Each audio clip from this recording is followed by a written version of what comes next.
안녕하세요. 오디오 홈쇼터 평론가 이현준입니다.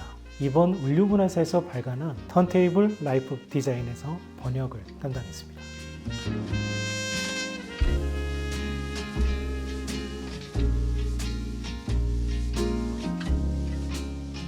이 두 책이 가지고 있는 매력은 오디오의 역사를 촘촘하게 기록했다는 것과 오디오 혁신가들이 만들어낸 수많은 오디오 기기들의 사진들을 볼 수 있다는 큰 즐거움이 있죠. 일단은 오디오 라이프 디자인 같은 경우에는 오디오 그 자체의 혁신들을 기기 중심의 혁신을 이야기했다면 턴테이블 라이프 디자인은 외형적으로는 턴테이블 중심의 역사서이지만 레코드가 어떻게 탄생했고 우리가 어떻게 음악을 감상했는지에 대한 문화에 대한 이야기를 할 수 있습니다. 우리가 오디오를 탄생시킨 건 에디슨이라고 흔히 알고 있지만 실제로는 프랑스에서 먼저 에드와르 레옹 드 스콧 마르탱빌이라는 사람이 있었고 샤를 크롤이라는 사람이 먼저 오디오의 기반을 만들어 놓은 상태에서 그 기술을 몰래 훔쳐서 에디슨이 스코어를 출연한 거거든요. 그걸 가져와서 현대 음반 시장의 토대를 만든 거는 에밀 베를리라는 독일 이민자 과학자였던 겁니다. 국내에 출간된 어느 책에서도 소개되지 않았던 레코드의 탄생 역사, 비화에 대해서 빼곡하게 기록하고 있기 때문에 우리가 현재 어떻게 음악을 듣게 됐는지에 대해서 환기를 시켜주는 책이라고 할 수 있을 것 같아요.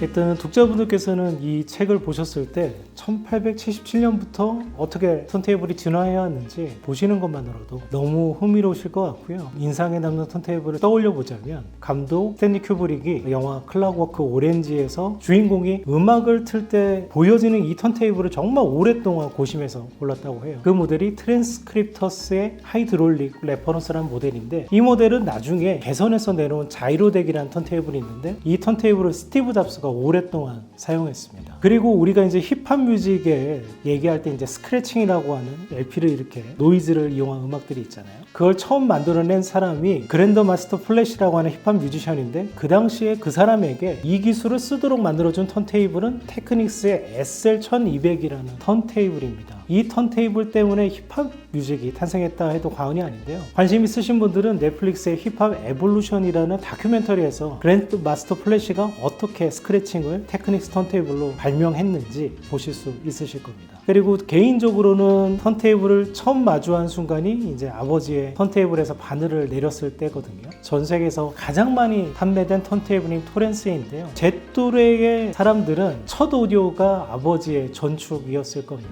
그래서 이 책을 번역하면서 가장 즐거웠던 건 아버지가 사용하셨던 턴테이블들을 이제 책에서 하나씩 발견할 때 즐거움이 있었거든요. 아마 많은 분들도 이 책을 통해서 추억을 아마 떠올리시지 않을까 생각이 들고요. She gives me loving like I ain't ever had.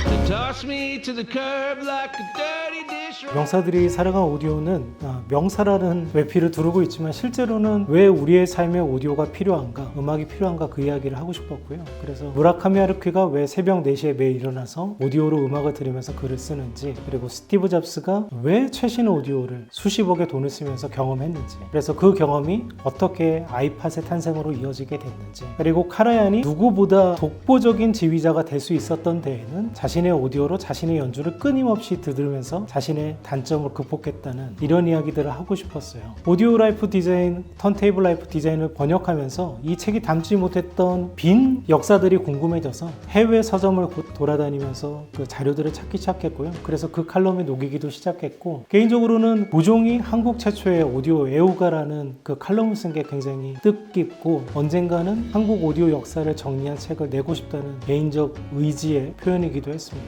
칼럼 중에 가장 반응이 좋았던 건 이효리 씨 오디오와 스티브 잡스의 오디오였는데요. 그 외에는 황인용 선생님의 오디오를 꼭 쓰고 싶어서 썼는데 황인용 선생님이 이제 칼럼 보시고 칼럼 너무 고맙다고 말씀하신 게 오래 기억에 남는 것 같습니다.